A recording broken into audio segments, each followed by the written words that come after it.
পশ্চিম ও উত্তর পশ্চিমের গরম হাওয়ায় থমকে দক্ষিণ পশ্চিম মৌসুমী বায়ু। দক্ষিণবঙ্গে এখনই ঢুকছে না বর্ষা। মৌসুমী বায়ু দক্ষিণবঙ্গে ঢুকতে পারে জুলাইয়ের 12 তারিখ। সেক্ষেত্রে সময়ের আগে বাংলায় বর্ষা ঢুকলেও দক্ষিণবঙ্গে তা আসছে নির্ধারিত তারিখের 2 দিন পরে। তার আগে বিক্ষিপ্তভাবে বৃষ্টি হতে পারে দক্ষিণের কিছু জেলায়।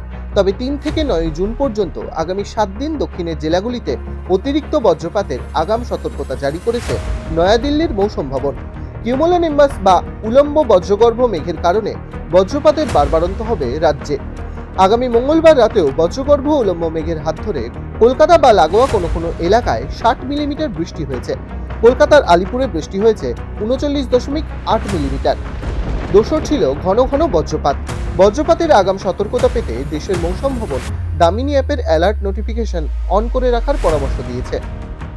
ডাউনলোড করুন এই সময় অ্যাপ iOS ও অ্যান্ড্রয়েডের জন্য।